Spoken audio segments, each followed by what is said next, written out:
امانت دیر لوی خبر دا. رسول اللہ صلی اللہ علیہ وسلم فرمائی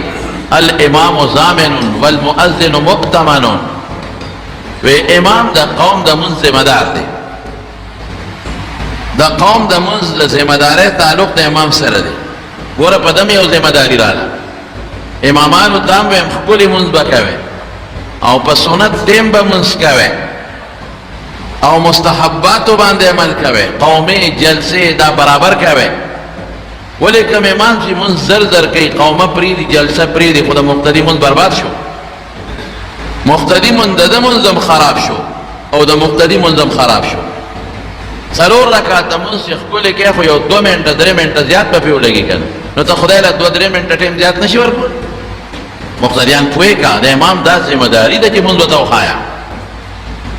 ماسخوتان نے ماخام مقتدیان کینا ہو دا پیغمبر مبارک منز ورتاو خایا. حدیث کی راضی رسول اللہ صلی اللہ علیہ وسلم فرمائی کہ دا رسول اللہ مبارک رکوع، جلسہ، قومہ، سجدہ دا بطول قریبا من الصوات تقریبا برابر. مونگ سجدہ سمرہ کہو دا دوارو سجدوں میں اس کے ناس سمرہ کہو نکو. مونگ دا سجدوں نا جے پاسو ملانا نیغو منزو نشو نیغ لو بیاس دوے میں سجدے لا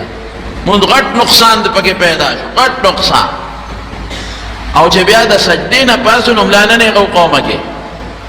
بس با نیغ پاسو ملانا نیغو رس چه بیا سجدے لا خدای بندہ خوی نیم منٹم پیدا لگی ولی منز برباد ہے. نو زان لا ہر سڑی باندیم ذمہ داری دا کل منز او امامم زامنون دا دے دیر معنی منگو طالبانو تا او صرف ستاسو دا پوئی دا پارا دے زامن دے ذمہ دار دے کہ دے بخکل منز کئی کدا دا منز تباشو دا قومون ببرباد شی. اول مؤذن مؤتمنون رسول اللہ مبارک فرمائی مؤذن چی دے آغا امانتگر دے. آغا سڑی مؤذن مقرر کے چی پاگر دا استاذ دا عالم و دا قوم اعتمادی کہ وقت پی جن اصلا دا وقت نوقت کی بانگو نشورو نکی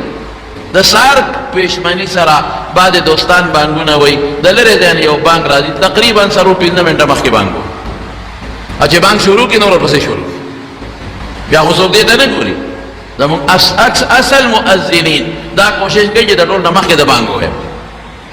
بس ما پسے خلق شروع شو دا بانگو ہے. ظالمہ دوزخ کٹے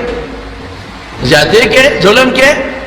ولی دا وقت نمخ کے بانگ بے. زمان دا حضرت امام ابو حنیفہ رحمت اللہ علیہ مسلک و مذہب دا دے کہ دا وقت نمخ کے بانگ دے اوی بانگ واسے سنت دے، سنت موقعہ لیکن بے پخپل وقت کے اعادہ واجب دا دوبارہ بے پخپل وقت کے خامخواہ کے کرے انہا کا گناہگار وقت نمخ کے بانگ ہوئے. او بیا پا بانگ کے الفاظم ٹک نہ ہوئے.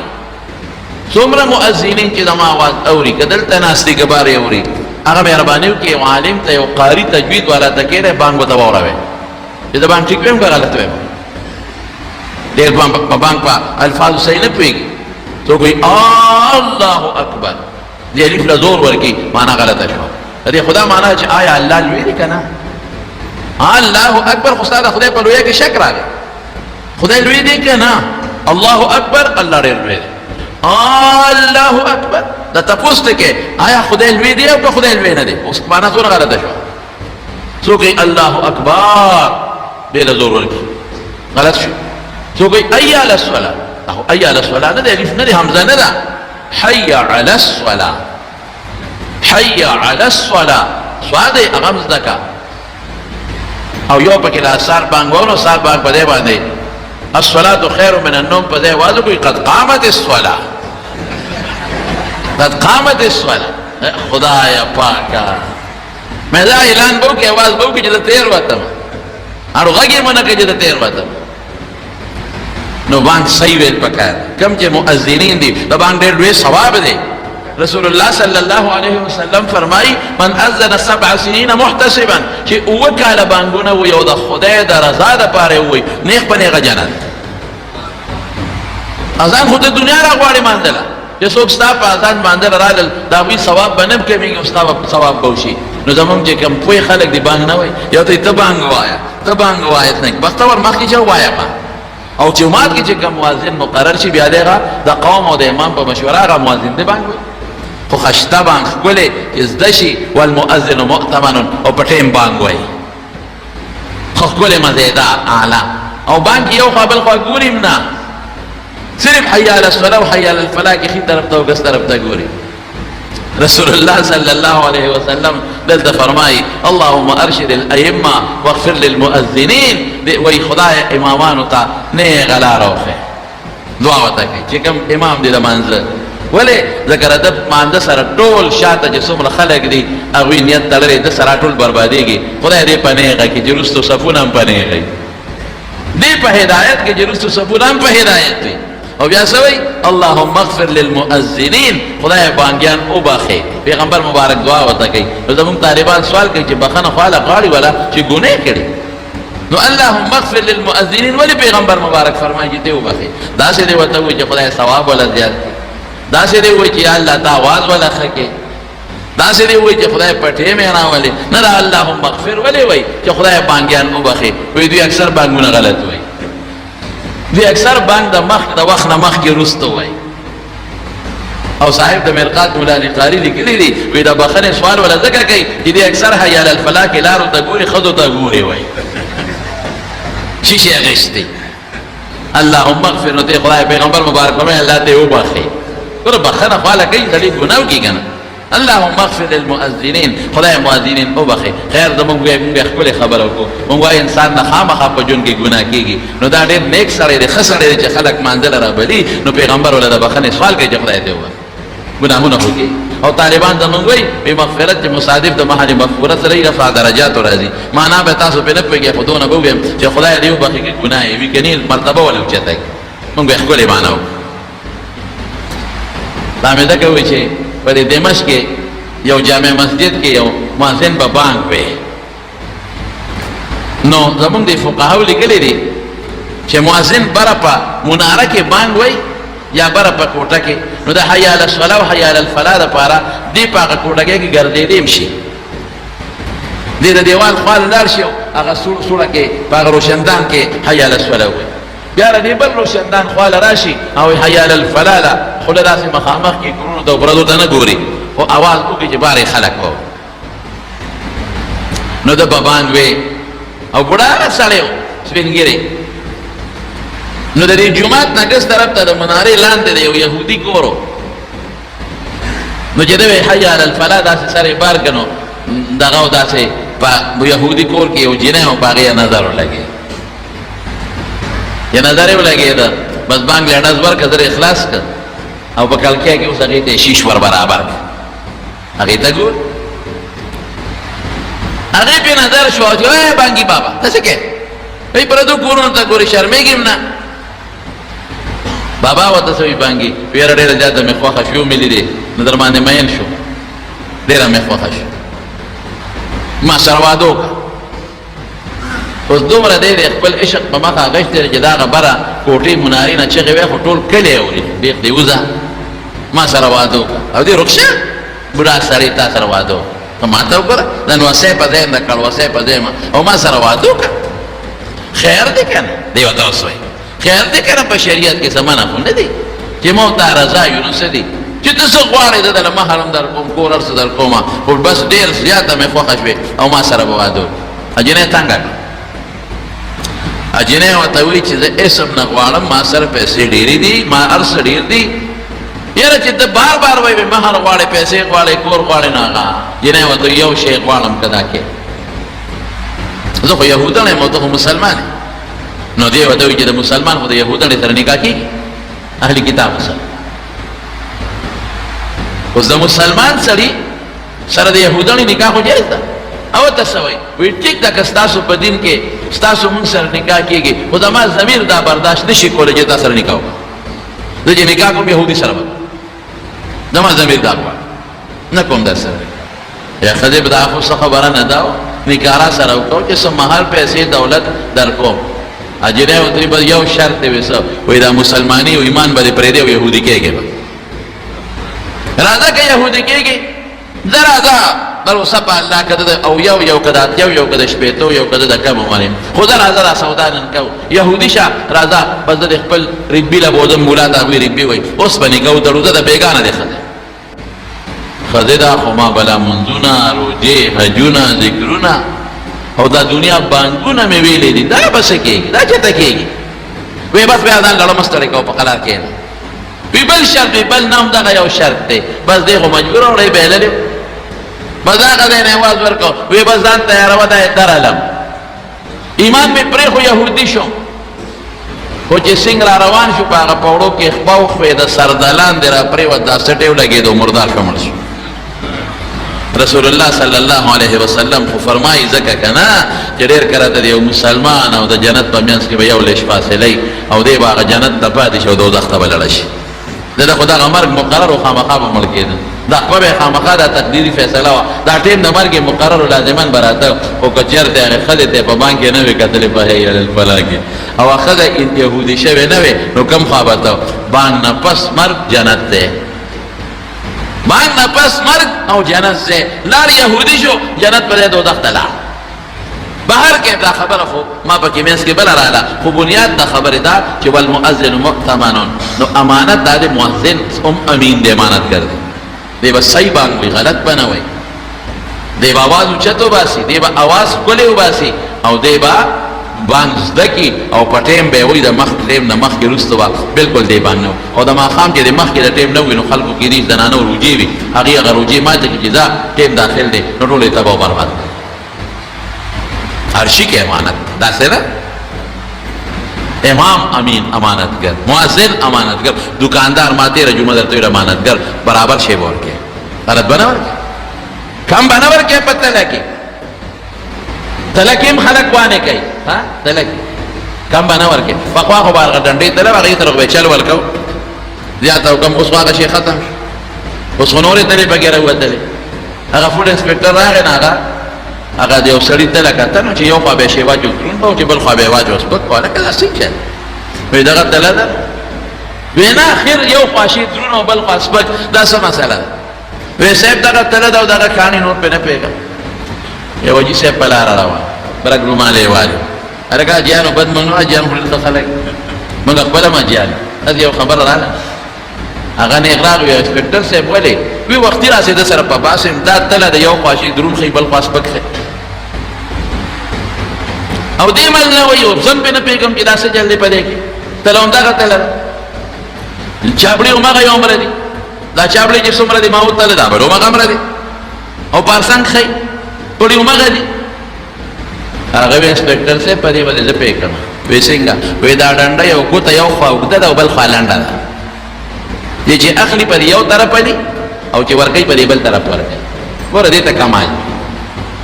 وی حاجي صاحب تا ته څه پته لګي وایي موږ هم ډېر عمر دا لوبې کړې دي موږ هم ډېر عمر دا لوبې کړې نو موږ به غریب دکاندار راولي و چې راته تله کې لوبه ده کله به مې لکه دکاندار دی ډنډې ته موټې اړامایي پخوا کله به مې زه ډز ورکوي غنم تلي او اوچتۍ یې نه او ډز ورکوي دا خو مړه د 500 روپو غلا ده دا د 10 روپو غلا ده دا د 100 روپو غلا ده ورشه چې په غلا پیښې د تیلو پمپ له ورشه او د ګیس پمپ له ورشه چې پته راته ولګي چې غلا دی ته هلته به څوک حساب کوي ټیک ته نیکان هم چې د ټول نه یاد صالحان هم پکې شته نیکان هم پکې شته ټول یو شان نه دي ټول ملیان یو شان نه دي ټول خلک یو شان نه دي ټول انسانان یو شان نه دي پښتانوي ځنګل کې هر قسمه میلاویږي ټول یو شان نه دي ډېر صالحان دیندار هم ته په ډېرو پمپونو کې خشته خشته جوماتونو خلک جوړ کړي دي مزیدار منځونه په لکونو کروڑونو روپۍ په یو جومات ته ګرځي په کروڑونو روپۍ پرې پېښور نه مونږ کله پېښور ته ځو دا کوړي لاره کې یو جومات دی جوړ کړی یو پمپ کې څه ناشنا پیسې پې لګوي نو ټول یو شان نه دي خو لیکن داسې پمپونه شته چې ته ورته وایې ماله دې بوتل کې یو 2 لیټره راکړه نه درکوي د هغه لیټر سپک دی بوتل کې خو یې پته لګي چې دا را دونه کم او پخوا به پکې ګډې هم کولې او ګیس والا چې ګیس اچي دا عجیب پریشر دا صبر وکړه دا ګیرونه دي لومبې به درته کم پریشر بیا د هغې نه زیات بیا د هغې نه چې اخره کې 200 پاتې شي نو هغې ته به هغه شی تیز شي نو ټول هوا درته په ټانکۍ کې درچي زمارونو دا ټوله مرداره ده قسم په خدای چې پردي مال دې په ناجایزه و حرامه ده حرامه ده حرامه ده که افسر ډیوټي نه کوي افسر د 8 ګنټې مثلا ډیوټي د 8 ګنټې د په سرکار خرڅې دي په دې 8 ګنټو کې د خپل بال بچ کار نشي کولی په دې 8 ګنټو کې دته چې سرکاري تور کوم شی الاؤډ دي چې دې په کې پیاله چېستی دی او پکې منس کوي یا مثلا د ډوډۍ ټیم دی ورته باس جاتی او پکې دې قصې نه کوي چې د موبایل لاوالې هلته کې ورته سړی ولاړ دی د ما کار وکړو دی په موبایل کله یو سره خبرې کوي کله بل سره او ورته نیک ولاړ ډاکټر دی په هسپتال کې هغه هم امین دی په هغه هم اعتماد شوی دی هغه هم 2 نمبر دارو نه لیکي अब द कंपनों से मिलने की जरूरत नहीं द दारू लिखे और एक्सरे जरूरत नहीं लिखे और बैटरी जरूरत नहीं लिखे और अल्ट्रासाउंड जरूरत नहीं लिखे कसम पखुदे पे गुना पैसे राखुंडे जनाना खुराला और मोरी से तुमसे बीमार है मौसदा बस केगी बस माँ बोले कोई यो वा में वक्त सातले में वो यो वा खावन में मर्द माशुमान बची भी غوابه ما سرو لکه به مې بوتلو کله د ماشومانو باندې ګیا راوړه او ناجوړه شومه مې خرڅ کړه وی چې لاړم ټولې پیسې ډاکټر په یو ځل واخیستې وانا خلاص شوم زه څو زما د قسمي ما ته پته ده په دې هسپتالونو کې په واډونو کې داسې مریضان هم پراته چې ډاکټر ورته دارو لیکي د هغې غریب وس نه کوي چې دا دارو په پیسو راوالي او ته بنګلې جوړې د فیسونو ډبل اخلې او بنګلې جوړې د زامنو له 15 بنګلې جوړې د لونو نه لس بنګلې جوړې ته په حیات آباد او په اسلام آباد کې پلازې جوړې دلته غریب دی غر کو تباہ دا خدای نه دی دا خیانت دی د مارونو باندې فیس دی ورکه پورا باندې ګوري برابر باندې ګوري الټراساوند ضرورت نه ریس ضرورت یې ولیکو هم دا باندې کې چې الټراساوند والا سره دلته کې ځان ملو کړی دی چې سلستا او سلدما دا باندې کې لیبارټری والا سره ځان ملو کړی مریض د تر علیکم 242 سلستا او نیمه دما ګناه ده قسم په خدای ګناه مردار ده قسم په خدای مردار ده او غریبانان راضي کونډه راضي یتیم راضي مسکین راضي اسپیټال ته راغي وس نه کیږي او ته دې برا پیسې وره نو ظالم نه خدای نه لريږي ظلم ولګي نه خدای نه لريږي جج هم ذمہ دار دی غلطه فیصله بنه کوي چې تا ته پته ده چې دا په حق ده په ناجایز ده صحیح فیصله وکړي د انصاف فیصله وکړي غلطه بنه کوي او چې غصه فیصله بنه کوي پیغمبر مبارک فرمایي چې قاضي او جج کله غصه فیصله بنه کوي او چې د دوړو خبره نه اورېدل فیصله بنه وکیل باندې هم ذمہ داری ده چې تا ول پیسې ورکړي په وکیلانو باندې پوره ذمہ داری ده چې ته پته ده چې دا کیس غلط دی بنه دا کیس صحیح دی باندې دا پته ده چې دې کې خو دروغ دی مال خدای به رزق درکړي او هغه وکیل چې هغه د کونډې خدمت وکړي هغه وکیل چې د یتیمانانو نه چې ځمکه نیولې او دې ولا کیس لړو کړي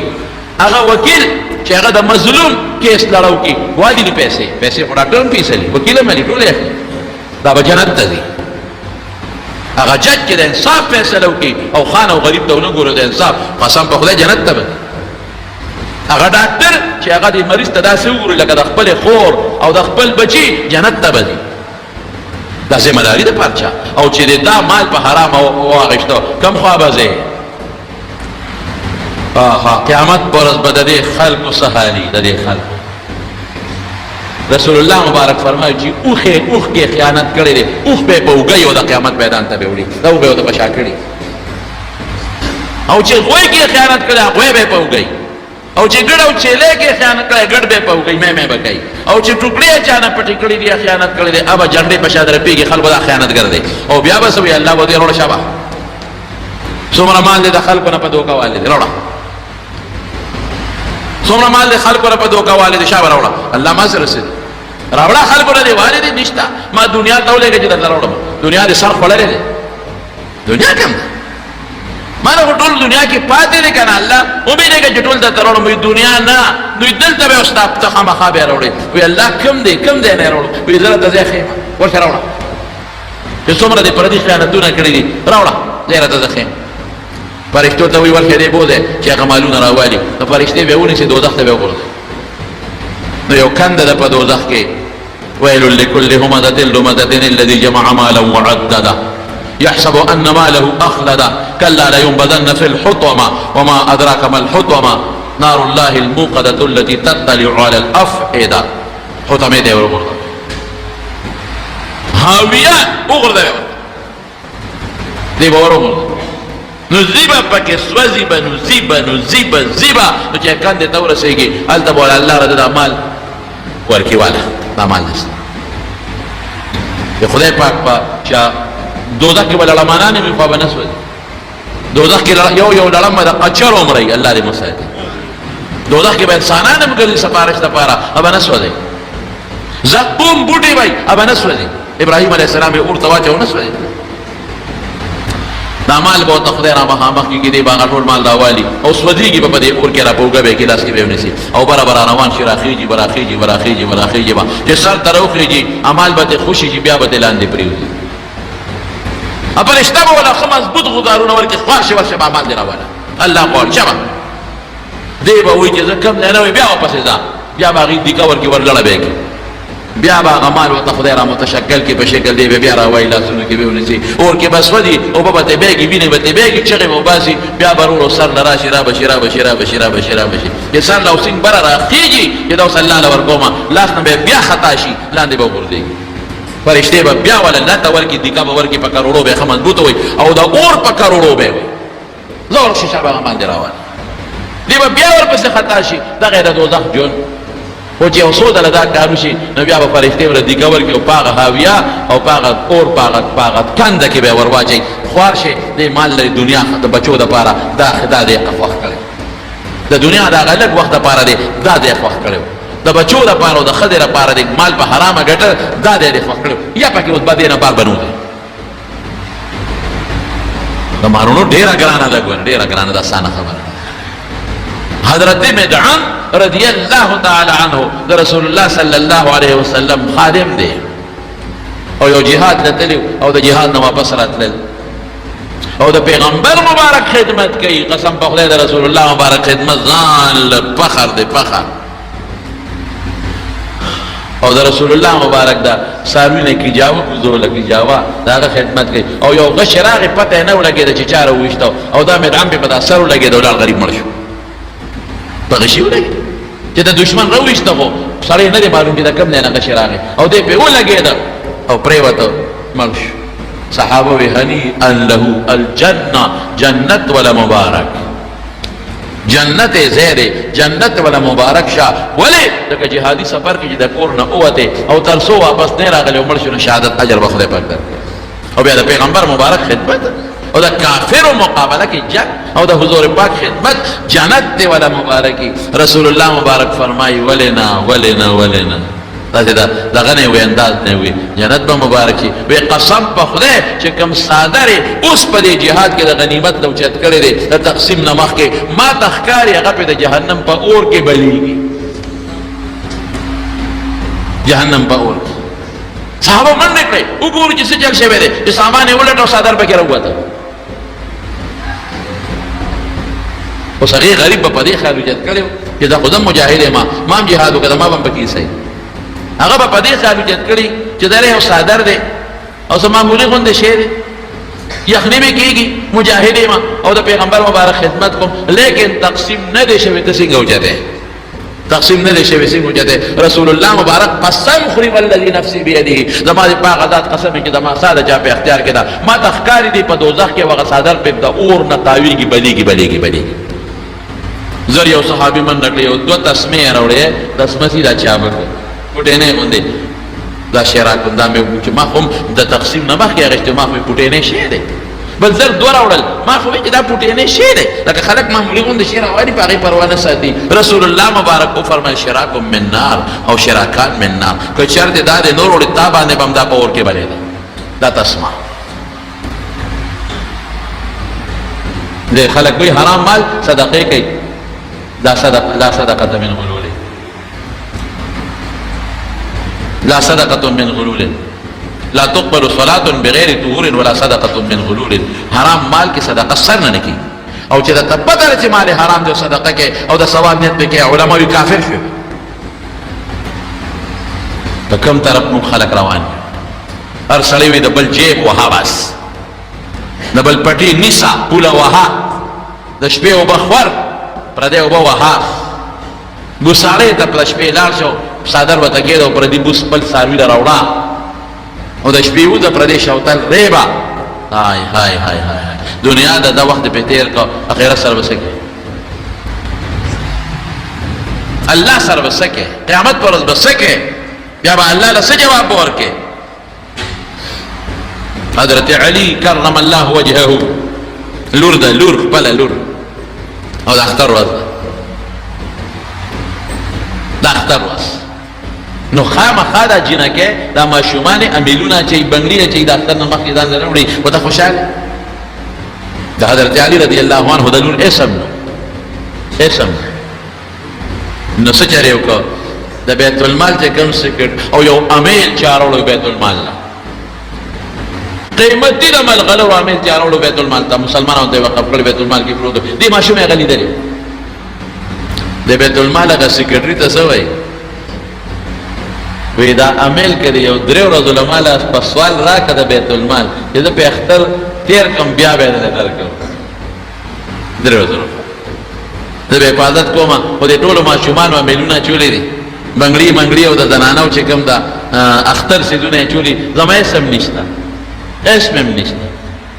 نو کتاب را باندې وکړه او یو درې ورځې لري راکه زه به په اختر خوشحالي تیره کما بیا به ته واپس کما د بیت المال سکرټری وی دا خدای امیر المؤمنین د حضرت علی رضی الله عنه د پیغمبر مبارک د خلیفہ لور دا پلار په بلا جهادونه کړی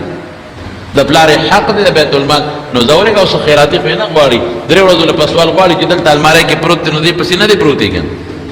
درې ورځې پس به راکې ولای ورکړه حضرت علی رضی الله عنه چې څنګه کور ته راغی ماشومې ته وکتل امیل ته وکتل پوه شو او دا خو دا کم دی وی بچې دا کم دی وی دا مې د بیت المال د سکرټري نه غوښتې الله مو به خلک تعاون کوي ښه ګورې موږ بار چندې نه غواړو او کار مو درولې دی ډېرې زیاتې پیسې لګي په کار که نه ډېرې پیسې لګي نو لږې مهرباني وکړئ بوټې او ستاسو الحمدلله دا چنده راغونډه چې نو کار پکې وکړو موږ خو بار نه څوک لېږو نه غواړو او نه چاته وایو چې ګنې موږ لره ولېږې به دا د خدای کور دی د الله چې مدرسه او د الله کور دی انشاءالله نه زما دی نه ستاسو دی چا چې بخلې دی د هغې مستند د رب العالمین دی او مدرسه او جماعت دی که خیر انشاءالله اوس هم تاسو وګورئ پکې پوړونه پراته دي خلک به پکې منځ کوي بره به هم پې کوي تاسو ته ما ویلي دي نو زړه د اخلاص نه لږ تعاون کوئ ښه صدر کې زړه د اخلاص نه خدای ومخه تعاون کوئ بهر کې خبره مې دې پورې کوله زمانو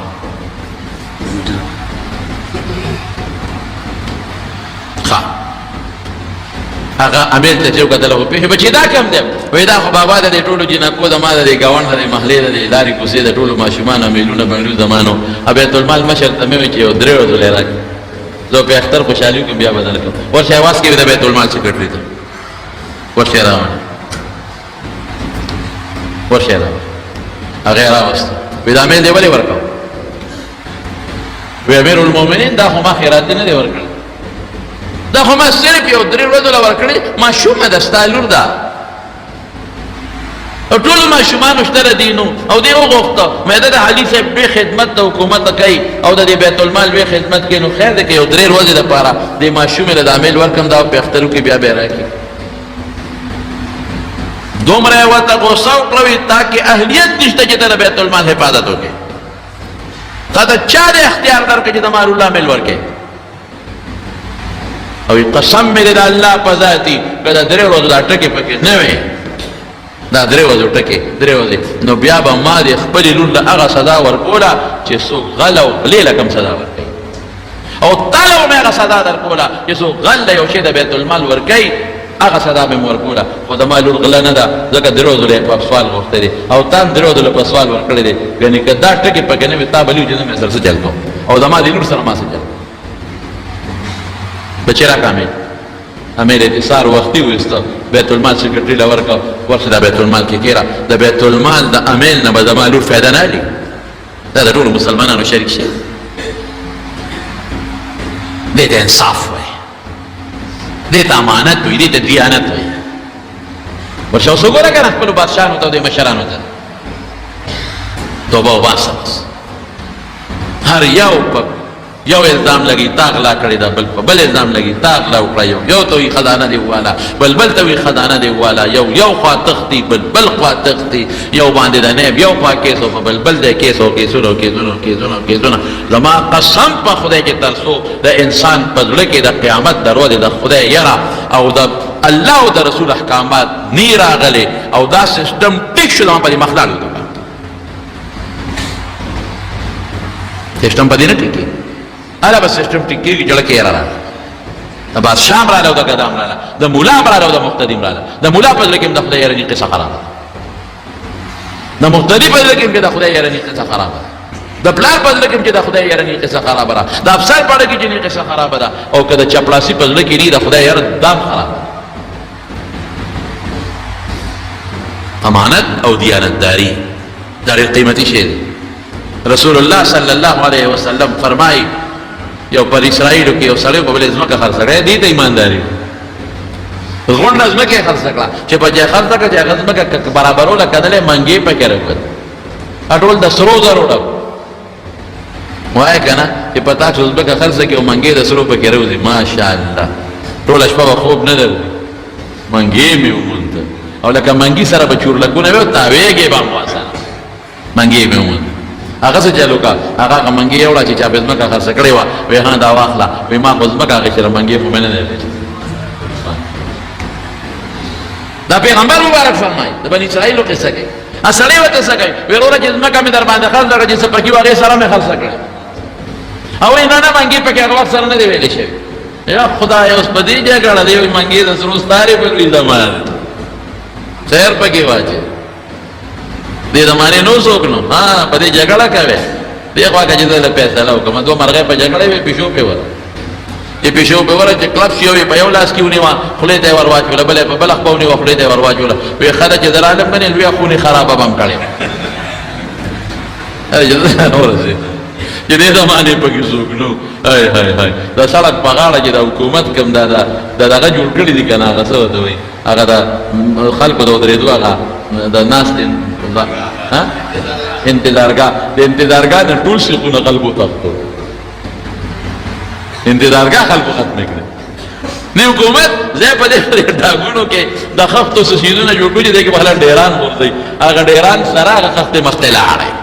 عزم نشته هاي هاي یاره زه یم چې مونږ به خدای له څه جواب ورکوو چې مونږ له کې څه پراته دي زمونږ کې څه دي او هر سړی بل ته ګوته نیسي ځان نه یادوي هر سړی نه کنه پلان کې او مسلې دې زړې کړې او ته ماته وې ستا نه خو زه ښه مسلمان یم او د پلان کې هاي هاي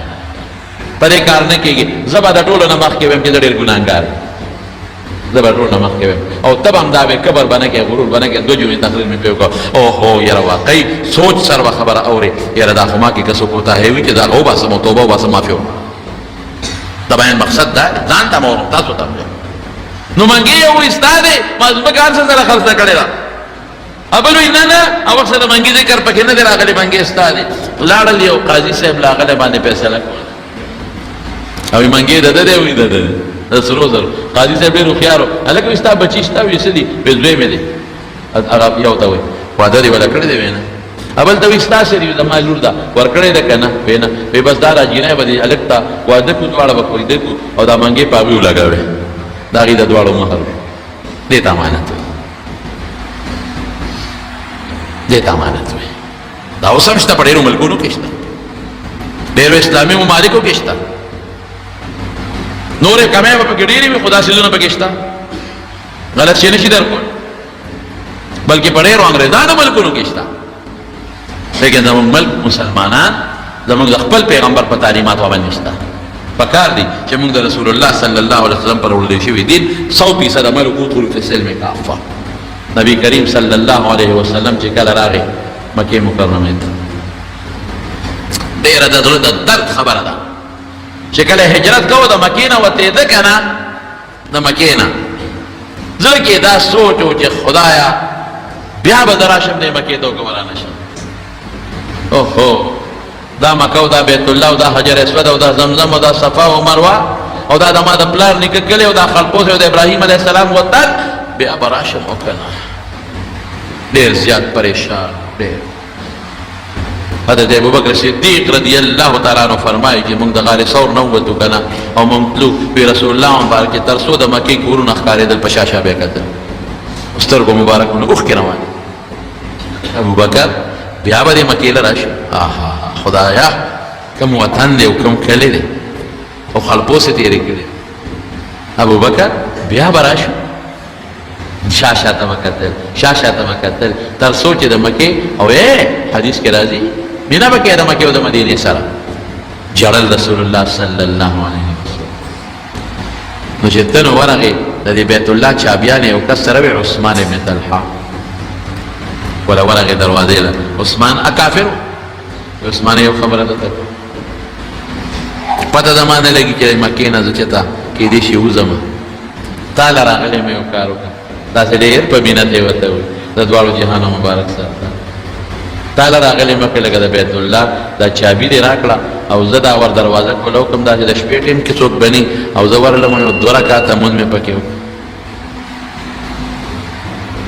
بیا زما پته نه لګي چې بیا به زه مکې ته راشم او نه الله باندې مې دا ډېر لوی ارمان دی چې بیت الله ته دننه شم لکه چابي راکړه د شپې به پکې 2 رکعاته به وکړم څوک به تاله به چابیانې درکړم هغه نیک بخت کور ته راغلو چابیانې راواخېستې او حضور پاک ته هغه وی کړي اکیه ای وی دا دي چابیانې سره دي وی درکولی شم خو نه درکوم زه خپل کار کوم سپکه خبره نبی علیہ السلام مبارک ډېر پریشانه شو سترګو مبارکونه اوښکې وګرځېدې عثمانه ما خو تا ته مینت وکړو دا دین جدا دی زما جدا دی خو دغه ارمان مې وی نه درکوم دا چابیانې نه درکوم وی ښه عثمانه واوره یو ورځ به درته اشاره کوم چې روړه وروړې به هغه پورې وخندل دې وخت کې ځای نشته مینتونه کې او دا غټې دعوې کې زه به یو ورځ به راشي چې ووته الله آیت نازل کړ والذي فرض عليك القرآن لرادك إلى معاد مجاړه مخبه کېږه دې له به دې راولم که خیر انشاءالله خدای ډېر په عزت راوست نو چې مکه پته شه په سن 8 هجري کې په 8 هجري کې رمضان میاشت وه تقریبا نو رسول الله مبارک عثمان ته آواز کوي عثمان راشي دی یې راوست ویې راوړه چابي وایي چې هجرت مې کو درته مې څه ویلي تا خو ما پورې خندل چې دا ویې کې نه مې ویلې درته اشاره درته کوم راوړی که نه او صاحب راوړه چابي چابي دې واخېست دروازه یې کړوله وکړه په بیت الله مبارک کې ښه صفا که بوتانو پکې هغې ته ویستل او 2 رکعاته مونځ یې پکې وکړه او چې سنګ بیت الله نه راوته قرآن کې الله آیت نازل کړ ان الله یأمرکم ان تؤدوا الامانات الى اهلها خدای حکم کوي چې د چا امانت ته به واپس کړي عثمان ته وی دلته راشه عثمانه ما ته خو الله حکم وکړو چې دا چابي ستا ده هم ستا متعلق یې راته وکړي اشاره هم دغې ته ده دا چابي دې خپله واپس واخله بل سړی وي رښتیا وایي ورکړی به یې دا خو ستا نه ده دا خو تا له دې کافرو مشرکانو درکړی و ته یې مشر کړی وې او ما غوښتنه آینده له بل چا به بل چا له ګوره لیکن الله وی ورکولا دا د شی دی امانت دی تا سره ورکولا او رسول الله مبارک ورکوي او سوی ورته وی عثمان دا به تا سره او قیامت پورې به ستا په نوسو کې دا چلیږي ورسونه لویه خبره ده دې ته امانت واپس کېما او دې کې اشاره دې ته هم شو چې تاله به خدای بچي نو رسي درکړي قیامت پورې به د نسب مې او دا کنجي به هم تاسو په نسب کې چلیږي هغه وی دا الله رسول کلمه شهادت راته ښایي خدای مسلمان که د چا تا سره امانتي ځان سره ورکوه امانت کې به خیانت نه کوې او زما وروڼو یو خبره درته صرف کوم بیا بس کوم یو انسان د بل نه قرض پیسې غواړي رسول الله صلی الله علیه وسلم فرمایي که د پړه کې دا وي چې ما سره خو نشته او د پلانکي نه قرض حسنه غواړم او وی ورکوم بیا هغه وخت سره زړه کې دا نیت ورکوم وی خدای به ورته توفیق د خلاصۍ ورکوي چې قرض اخلي او نیت دی چې ورکوم د خلاصو توفیق به خدای درکوي او هغه وخت سره کړی دا نیت چې ورېږه دنې الم یو ځل که نه نو بیا بیا رانه په سترګو کې خیر دي ډېر خلک هم داسې کوي قرضونه والي بیا نه ورکوي وی چې دې ته ټکي ته وره داسې وړه خبره نه ده چې چا په دې نیت چا نه قرض واخېسته خوله په سترګې راکړه کنې یو 100 روپۍ او 1000 روپۍ او 10,000 او 40,000 کور بیمار دی دا دي دا هغه پېړه خفه شي وري او د دړه دی چې بیا نه ورکوم دی چې بیا نه ورکومه دله به خدای د دې قرض د خلاصولو چلم توفیق ورنکړي نو د قرض د خلاصولو توفیق څه معنی غریب بشي دی به خدای چرې مالدار نه دی به ټول عمر دغسې غریب او خواروزار به ګرځي نو ډېر خلک یې دوکاندار نه سودا والي نیت یې دی کله یو نه یو میاشت کې بل نالي بل نالي هغه غریبانان خواران دوکاندار غریب سره سي او قرضونو کې لاړه شي ډېر خلک یې لکه راشه ماله دا کار وکړه ماله دا کریټ جوړ کړه ماله دا پیټۍ جوړې کړه پیسې به درله درکړم دا شی راله راکړه بیا به در پیسې درکړم بیا وپسې کړه بیا زه ورپسې ګرځه ورپسې مشین والا غریب دی تاله پیټۍ جوړه غریب سره څه اړي مړي ده هغه خوار به 100 روپۍ چې پیدا کړي په هغې به لرګي والي تاله پیټۍ به جوړې کړي او بس ځکه دا باغ تاوان وکړي ګرځاو پسې هېچېرې به داسې نه کوي نیت به نه خرابوو که خیر انشاءالله که چا نه قرض واخلې کړه کې به سوچ کوي چې دا به ورکوم نو خدای به د هغې د خلاصوالي توفیق درکړي که خیر انشاءالله ولدي تو رب العالمین قرآن شریف کې فرمایي یا ایها الذین آمنوا لا تخونوا الله والرسول خدای سره به ټګي نه کوئ خیانت به نه کوئ د الله احکامات به پوره پوره کوئ د هغه چې کومې ذمهداري د رب العالمین پوره به کوئ او د پیغمبر مبارک د طرف نه چې کومې ذمهداري دي پتا هغه پوره کوئ دې کې خیانت به نه کوئ وتخونوا اماناتکم علما وایي دا هم د هغه لاندې داخل په خپلو امانتونو کې به هم خیانت نه کوئ وی دې کې لار ونه د هغې لاندې کړه وی دې کې اشاره دې ته چې خپلو امانتونو کې خیانت داسې دی لکه خدای او رسول سره خیانت وانتم تعلمون ښه پوهېږئ چې ټګي ګناه ده که تا سره څوک کوي ته خفه کېږې که نه نو بل سره ولې کوې تا سره څوک دوکه کوي ته خفه کېږې که نه نو ته بل سره ولې کوې تا باندې څوک څښا ټماټر خرڅ کړي خفه کېږې که نه به بل ولې څښا خرڅ دی تا له څوک په وزن شي کم درکړي ته خفه کېږې که نه او خفه کېږم نو بل له ولې کم ورکړې تا له څوک 2 نمبر شی درکړي ته به خفه کېږې بل له ولې 2 نمبر شی ته چې یو افسر ته ودرېږې او تا سره خوا دې خواږې خفه کېږې که نه نو چې ستا لاس کې یو کار راغلی ته ولې بل سره ضرورت کوې خیانت کوې وانتم تعلمون ښه پوهېږئ چې دا ښه شی نه دی او بیا هم کوئ او دا څه دپاره خلک کوي د مال او د بچو دپاره کوي دا ټګې او دا دوکې واعلموا انما اموالکم واولادکم فتنه ستاسو مالونه او ستاسو بچي چې دي دا ګټه فتنه ده ازمایش دی ګورې وان الله عنده اجر عظیم دا خدای او د رسول خیانت مه کوئ او ټګي مه کوئ لوی اجر الله سره دی دنیا کې به هم خدای درکوي آخرت کې به هم خدای درکوي انشاءالله زړه د اخلاص نه چې دا کار خدای په خیر سرته ورسوي دا د خدای جومات دی زموږ نه دی د الله کور دی موږ خو څوکیداران یو مدرسه د الله ده ته به موږ نه یو دا به یي د خدای د قرآن خدمت به پکې کېږي جمعې مونځ به کېږي دعا وکړئ چې چا هغه ځای بخلی دی چا پکې پیسې ورکړي څوک ورکوي الله ټول د دنیا او د آخر برکات او خوشحالۍ ورکړي ډېرو دوستانو لږ خپل وس مناسب هر چا تعاون وکړه او کوي الحمدلله الله یې د هغې اجرونه په دواړه جهانه ورکړي یو دوست دی زمونږ سید الرحمن صاحب یې نوم دی هغه د بعضې دوستانو نه پیسې راغونډې کړې پیسې خپلې کړلې او نن یې راولېږلې مدرسې دپاره هغه بې ښځه بیماره دعا ورته وکړه چې الله وله شفا ورکړي روغ صحت ورکړي او خدای پاک د هغه سره د خپلو دوستانو چې چا هم هغه پیسې د جومات دپاره ورکړي دي مدرسې دپاره الله دې د هغې اجر په دواړه جهانه ورکړي خدای دې د بیمارو آفاتو پریشانو نه په امن کې وساتي چې چا هم دلته کې زموږ دې مدرسې جومات زه نومونه ځکه نه علم چې د ریا کې بیا راځي نوم اخېستل راته مناسب نه ښکاري خو چې چا هم زموږ دې جومات سره دې مدرسې سره تعاون کړی دی او چا پیسې را لېږلي دي او چا نغد صادر کې اچولی دي الله دا تا سره دي ته یې وینئ خدای د هغې اجرونه دوی له په دواړه جهانه ورکړي او ته خوشحالۍ د دواړو جهان نصیبه کړي او ته د پریشانو آفتونو مصیبتونو نه په امن کې وساتې او تا د هغه خلک معلوم دی الله او د هغې دعاګانې حاجتونه هم درته معلومې دي خدای دعاګانې هم قبوله کړي او حاجتونه هم پوره کړي زموږ یو دوست دی ګوهر صاحب نوم یې دی په ریاض کې دی پلار یې ناجوړه دی او په هسپتال کې پروت دی هغه ته دعا وکړي چې الله وله شفا ورکړي او روغ صحت یې نصیب کړي ډېر مسافر دي په بار ملکونو کې زموږ دا بیانونه اوري او دعاګانې غواړي الله دې دعاګانې قبولې کړي الله دې حاجتونه پوره کړي کم مسلمانان چې د لرې لرې ځای نه راځي یو ځای بل ځای نه او دا دې زموږ د جومات بیان اورېدو له خدای په یو قدم اجر ورکړي او خدای حاضره جمع ټوله وبخي